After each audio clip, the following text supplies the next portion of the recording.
we didn't go home. I mean, that's very important, you know. It's even in funerals. So we didn't do home visitation. I think those are pretty. If I think of others, there's. No, those are important ones. Those are yes. Yeah. Those are important ones, and our concept of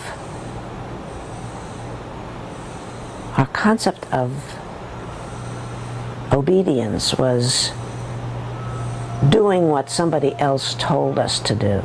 Now that idea is radically changed now. Why do you say that? Because there's more, I think, paying attention to what's going on outside, paying attention to people who have positions of responsibility and authority for you.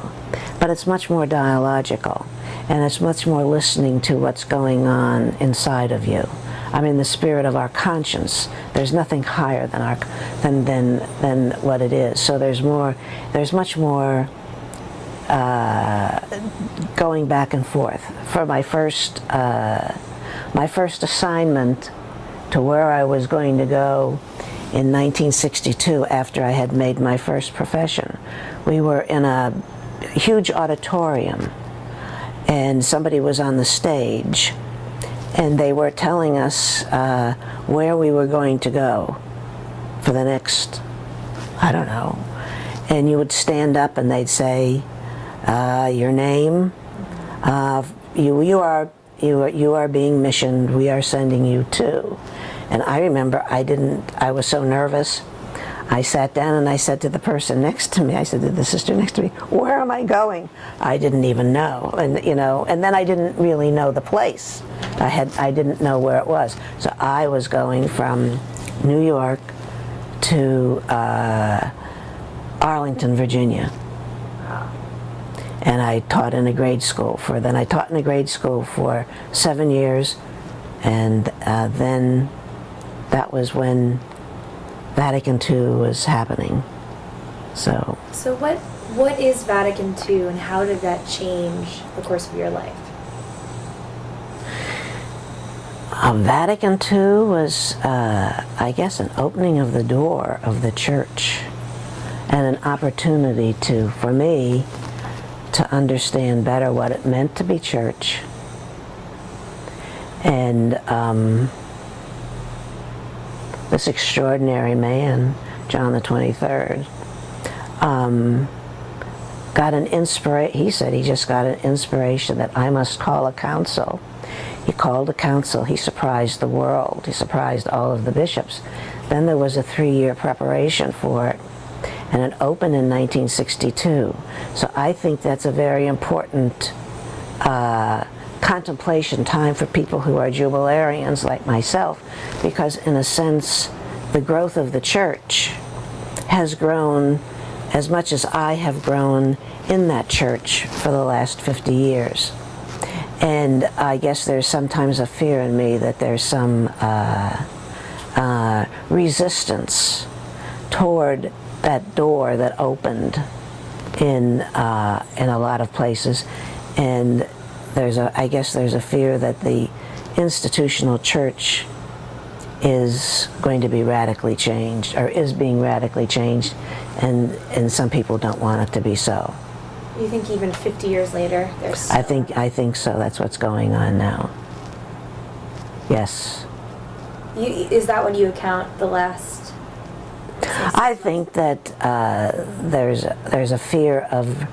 I think there's a fear of, especially the American Catholic nuns, with the chastisement that has come from the Vatican, that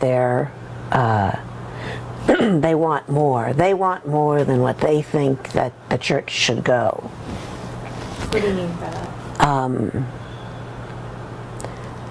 I think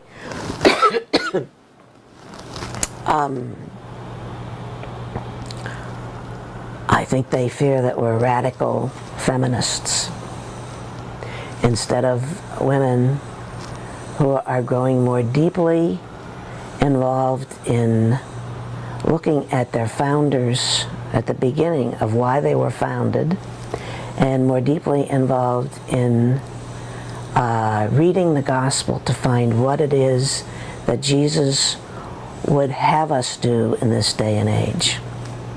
And it's a threat to the status, it's a threat to the way things are, or the way things I think that elements in the church want it to stay.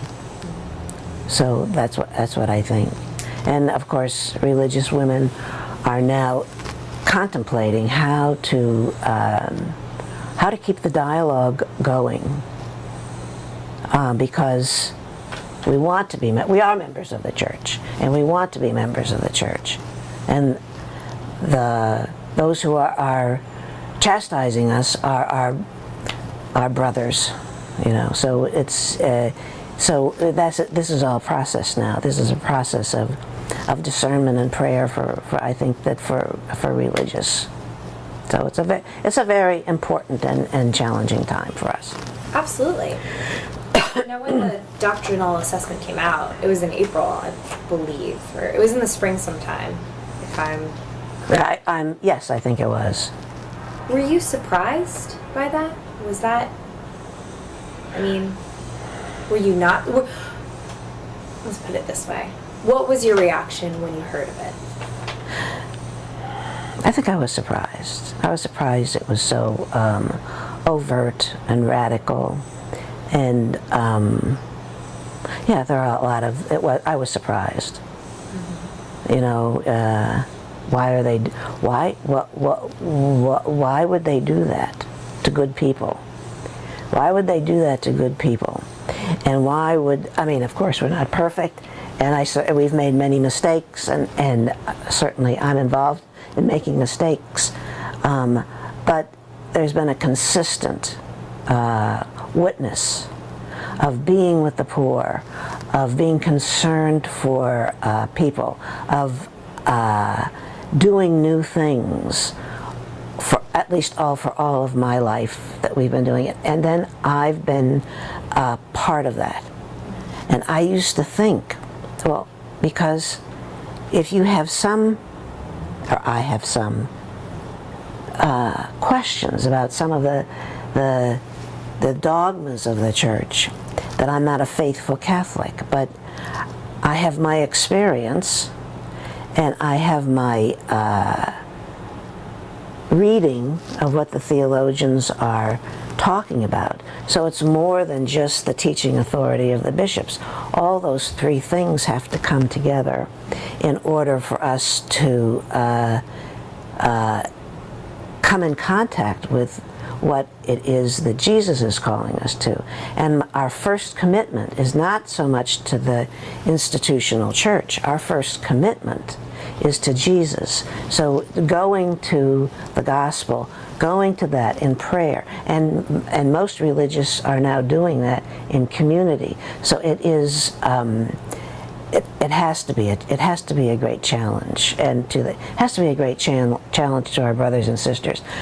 But on our part, you know, dialogue is only valuable when it's only valuable if people are willing to try it in the first place. But that's a huge step to begin with. But it's only valuable if each goes in some vulnerable position of saying, I've got something to learn, I've got something to change. If you go in and saying, well, I've got it all, or I have the truth and I'm telling it and you have to obey it, you can't have a dialogue. There has to be. So I guess really what I'm saying is that there's no way that in life that change is not inevitable, that it is happening. So it's happening. So I hope that we can keep this dialogue going. And it's very, very difficult, because You feel alienated, you can feel lonely, you can feel all the different things that one feels when you're chastised or you're told there's something wrong. Absolutely. And not to fight back and say, well, tit for tat, or you did this, you did this. You want to do it sometimes, but the way you have to dialogue, it's so I'm hoping that the dialogue continues. Well, it's interesting. You said a couple minutes ago about, so when you first went in, there was that idea of obedience and like following. Yes. It sounds like this is the other end of that spectrum. Well, it is, and it's harder, and it's because but it was not. It wasn't. It didn't have the integrity of participation. It didn't have the integrity of you. You did it because somebody else said it. So it's really their fault if something goes wrong because I just did it. And that really is a poor way of looking at authority, is that you do something because somebody tells you to do it. And that's a very simplistic. And maybe we did have it. There were ways that we didn't have that because I make it sound too stark, but there were a lot of things that were defined outside of ourselves that we were told this is God's will for you, this is what you should be doing, and that it's much more now that you're part of this, that you're taking responsibility. But if someone wants that, there's a comfort in that. Maybe some young women are still seeing that possibility as the way religious life is, and if they're being attracted to that. You mean like being told what to do? Yeah, or going into congregations that are much more restrictive, or much more looking at authority, looking at the vows in one way. It might be attractive because it gives you a sense of, I guess you have some relief. I don't have to worry about it. Yeah. But you have to worry about it. So do you not see your vows that way? As what way? You were saying, well, if they take the vows, see it as sort of restrictive and look at authority in that. No, I think they're freeing. They're freeing. Why do you say that? Well, I think that. What do I really think? I think that they're freeing. Now, of course, we don't have the possibility of we don't have children, so we don't have a family, so we're freer to respond and to give and to be present in building the reign of God. God, I hope we do that. But I know a lot of people who are married and have children are probably as responsive and as loving as we are. I think that certainly the issue of poverty now is the value of sharing, the value of being responsible for the whole community, and putting things together and being concerned for others is a model. And I think that given the way the world is going now, with the growing division between the rich and the poor, the 99% and the 1%, and it's escalating. It's escalating worldwide, and it's escalating in the United States. It can't continue. It can't continue. So